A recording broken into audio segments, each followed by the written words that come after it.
Kita kan di sini ada di bagian S1 itu diberitahu kalau di sini angkanya ada 0,707 sama 0,707. Nah, 0,707 yang di atas itu kita anggap aja dia sebagai si I-nya. Dan yang bagian bawah itu kita anggap sebagai si Q-nya. Nah, begitupun di bagian S2, S3, dan S4.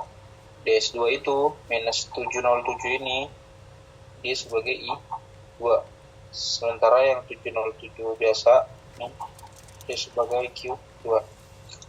Nah, itu kurang lebih buat persamaan ya.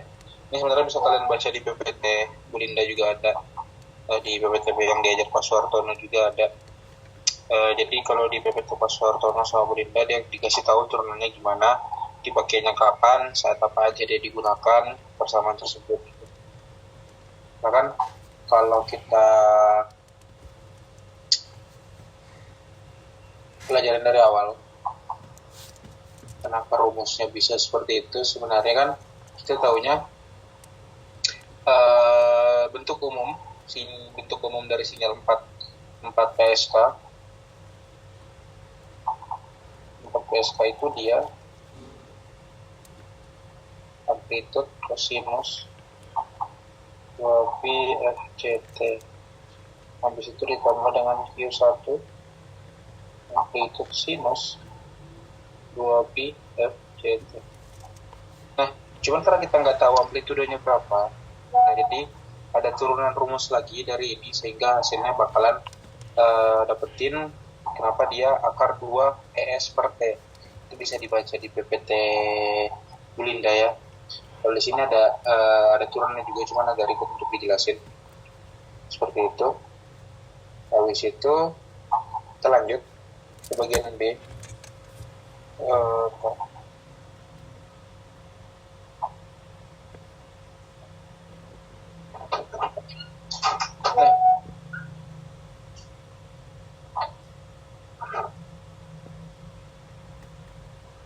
Jadi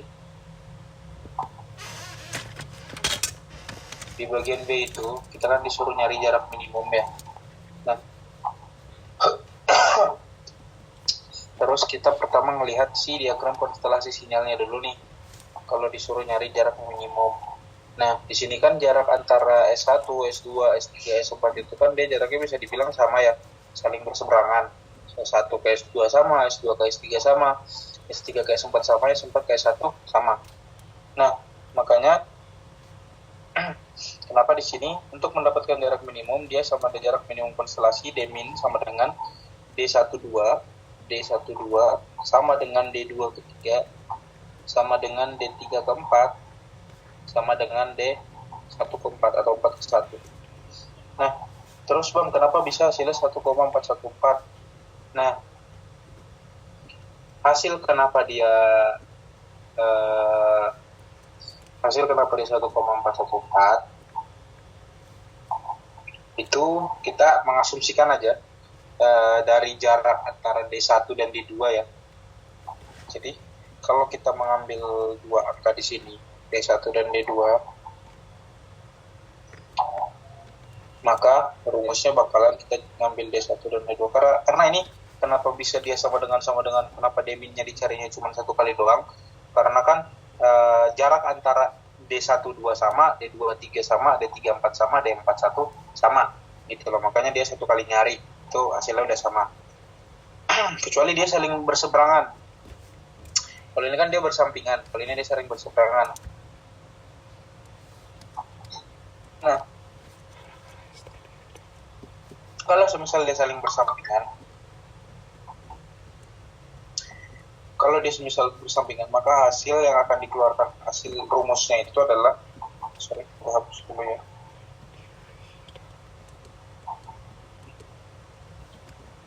Jadi rumus D min dulu, kita bicara rumus dari D minimumnya dulu. D minimum sama dengan akar dari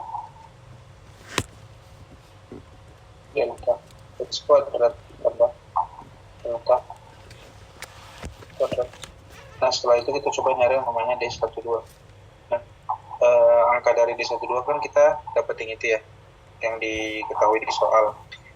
Nah, terus kita masukin aja ke rumus. Kita X X itu berarti ini yang bagian atas ini X ya, bentar. Nah, ini tuh X-nya, ini juga X-nya. Jadi yang di sini Y-nya juga sebagai Y. Itu. Jadi kalau dia dimasukin, ini kan delta X kuadrat. Berarti kita akar delta X dari S1-nya dulu.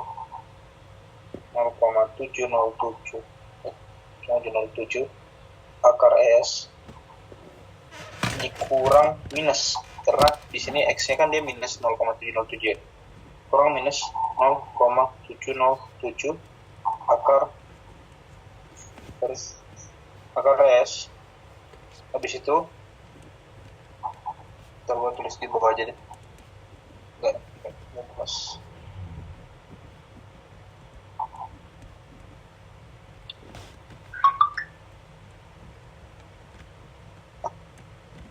Nah, jadi dia untuk mencari D12 rumusnya tadi berarti 0,707 akar S dikurang minus 0,707 akar S. Akar S ini tutup berarti ini buka kurung dikuadratkan. Jika rumusnya delta X ya, berarti kita menjumlahkan dulu X yang di atas, X yang S1 dengan X yang S2. Habis itu kita kuadratkan karena rumusnya dikuadratin. Nah, setelah itu dijumlahkan, ditambah dengan sama kita dalam kurung juga si B-nya 0,707 per S dikurang 0,707 per S dikurang kuadrat. Nah, kalau kita lihat secara langsung, ini kalau ini dikurang sama ini kan habis ya. Nah, ini ditambah sama ini sama ini kan jadinya ditambah nih. Ini dikeluarin, jadinya positif.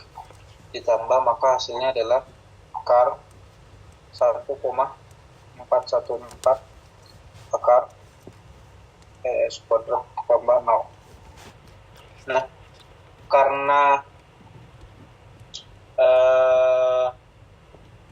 hasilnya 1,414 S akar ES dikuadratkan, kalau disederhanakan dia jadinya akar 2 ES saja. Itu. Nah, kalau semisal itu kan jarak antara yang bersebelahan. Kalau dia yang berseberangan, berarti dia nilainya 2 akar S. Nah, itu caranya sama ya. Kalian berarti masukin angka dari S1 sama S3. Habis itu kalian masukin angka X-nya. Angka X-nya ini kalian masukin yang S1. Habis itu kalian masukin S3. Itu kalian jumlahkan dengan rumus kayak gini. Habis itu ditambah dengan delta Y. Sama Y yang S1 dimasukin juga dengan Y yang S3. Gitu. Ini karena soalnya konstelasinya bersebelahan ya. Kalau semisal dia nggak bersebelahan, berarti kalian nyari satu-satu dulu deminnya. Kalian nyari demin S, kita nyari D12, nyari D23, nyari D34. Terus dilihat yang paling kecil yang mana. Terus D4, 1. Nanti kita cari, karena dia nyari jarak minimum, berarti nyari yang paling kecil.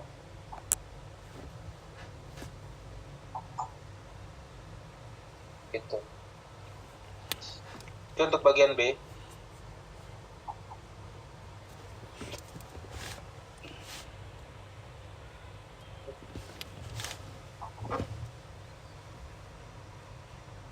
Terus itu masuk ke bagian C.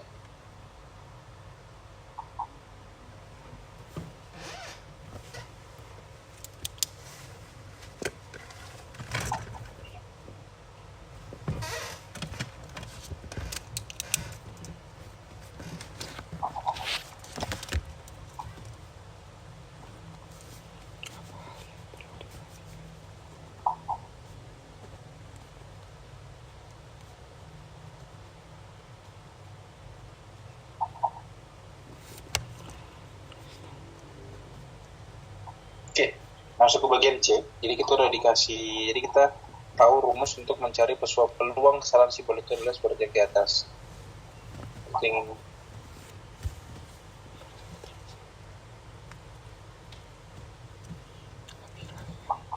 seperti yang ini. Nah terus berarti kita masukin aja peluang error itu, masukin rumusnya. Habis itu tadi yang sudah kita dapat D1, nilai D1 kan tadi 2, kita ini anggapan D1 2 ya, makanya kenapa dia makanya akar 2 bukan 2 akar E.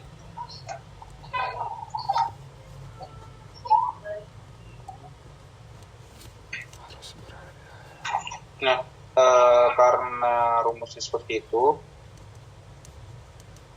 2Q dikali dengan persamaan akar 2S per akar 2N0. Nah, akar 2N0 itu kan 2Q kali dengan akar 2S dibagi dengan akar 2N0 sama dengan Q 2S. Oke. Nah, setelah ini kita kan udah dapet ya angkanya. Kita kan tadi di depan di soal dikasih tahu bahwa diketahui itu akar ES per akar N0 itu sama dengan 3.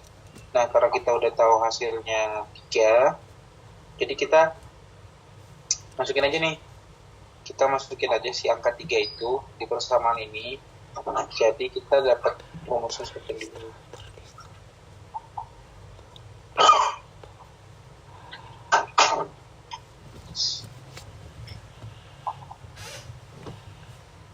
Nah, itu buat nyari si peluang error. Jadi kalian kalau bisa cheat sheet tulis rumusnya. Kalau nggak bisa cheat sheet biasanya di soal paling belakang itu ada rumus-rumus yang dikasih. Nah, terus Bang, itu kenapa bisa hasilnya 0,000135, terus satunya kenapa bisa 1,069? Nah, itu dicari dari tabel Q, persamaan Q. Nah, itu menghitung fungsi si Q-nya. Jadi, nanti kalian tuh bakalan dikasih di belakang itu tabel fungsi Q. Nanti di responsive test gue cari lagi soalnya belum dapat si tabel fungsi Q-nya kemarin karena di sini nggak ada ya. Jadi intinya kita ngelihat dari tabel fungsi Q hingga akhirnya bakalan dapat hasil seperti ini. Nanti sebelum UTS 1 minggu depan gue coba deh cari. Setelah dia pakai tabel fungsi Q, hasilnya seperti ini. Oke, jadi kalian ngelihat aja. Jadi rumusnya itu kenapa dia K sama dengan 2 sampai 4.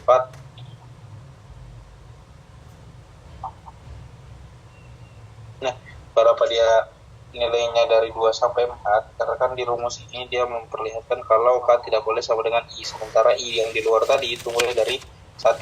Makanya kenapa dia mulainya K-nya sama dengan 2 sampai dengan 4. Habis itu ditulis, dimasukin ke rumusnya 2Q bla bla bla bla, karena ini ES per N0 itu sama dengan 3. 2Q dikali 3 ditambah dengan Q dalam kurung 4,24. Nah, ini dicari kenapa bisa 4,24, karena 4,24 itu karena kan di sini dia disederhanain lagi ya. Disederhanain Q akar 2 dikali dengan akar S per N 0. Nah, S per 0 karena 3 ya, berarti akar 2 dikali 3. Akar 2 dikali 3 ini hasilnya 4,2426 gitu. Habis itu nanti cari di tabel fungsi Q-nya seperti itu. Nah, itu buat bagian C-nya. Habis itu kita masuk ke bagian D-nya. Jadi untuk gambar modulator sinyal 4 PSK itu kalian lihat dari PPT Bu Linda, itu di PPT dosen yang lain juga ada untuk modulator sinyal PSK. Nah, tapi kalau dia 4 PSK sebenarnya sama aja. Jadi ini udah fix. Kalau misal dia modulator 4 PSK boleh dilihat kayak gini.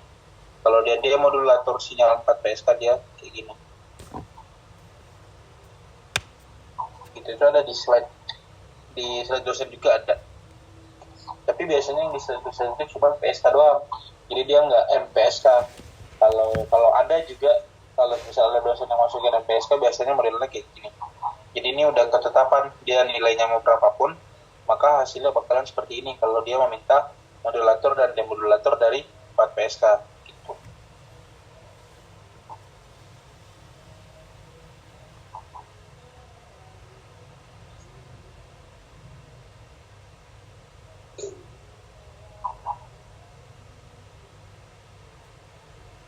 Nah, terus kita masuk ke terakhir aja.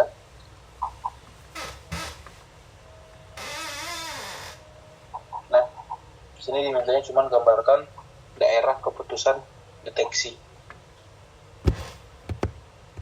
Jadi sebenarnya kita kan udah dikasih tahu ya di diagram konstelasi yang di depan itu,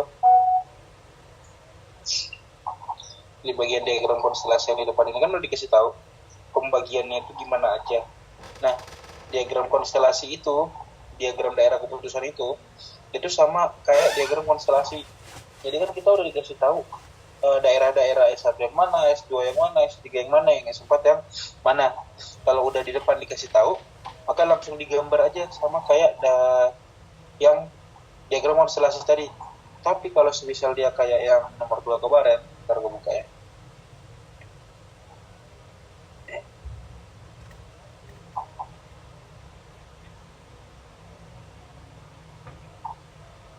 Nah ini, kalau dia nomor 2 kan diagram konstelasi. Nah, diagram konstelasi sama aja kayak diagram keputusan nih. Tadi kan kalau yang nomor 3 dia udah dijelasin dia kalau sinyal keputusan itu dibagikan dengan yang garis biru, ya kan. Kalau yang nomor 2 ini di depannya kan nggak dikasih tahu nih diagram konstelasinya kayak gimana. Berarti kita nggak tahu pembagian ruang sinyalnya itu kayak gimana dia. Nah, tapi kalau udah dikasih tahu kayak nomor 3 tadi, berarti itu kita udah tahu bahwa bagian pengambilan keputusan itu seperti yang diagram konstelasi. Nah, kalau semisal kayak gini, baru kita nyari dulu satu-satu. Habis itu diurutin dari yang paling kecil ke yang paling gede. Itu untuk jadi kalau kita nggak dikasih tahu kalau diagram konstelasinya itu bentuknya bola atau lingkaran atau dia saling berseberangan seperti ini. Nah, berarti kita biasanya bikinnya kotak biasa aja. Kalau dia 4 berarti kita bagi 4, kalau dia 5 dibagi 5 gitu kan. Tapi kalau dia di diagram konstelasi udah dikasih tahu modelnya kayak gini, maka diagram gambar pengambilan keputusannya juga bakalan sama gitu. Karena kurang lebih si ruang sinyal diagram konstelasi dengan diagram konstelasi dengan juga si pengambilan sinyal keputusan itu sama gambarnya.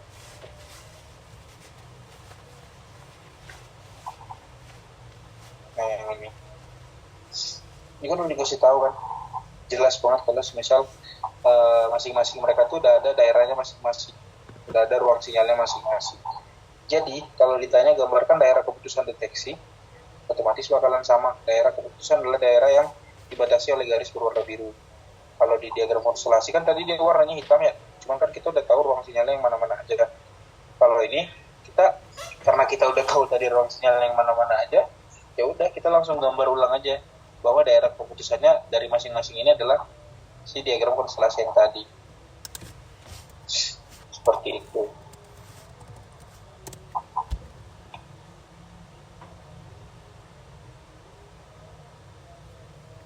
Oke. Itu untuk nomor 3 ya. Sebenarnya masih ada nomor 4, tapi karena kayaknya sepi juga, terus karena sepi juga, terus kayaknya lagi pada sibuk pulang kampung, aku juga main camping segala macam. Jadi malam hari ini kita cukupkan sampai sini dulu. Nanti file-filenya buat kirim ke grup yang minggu lalu sama yang minggu ini bisa dipelajari, soalnya kalian nggak lama lagi bakal UTS di tanggal 14 April ya, udah UTS. Jadi nanti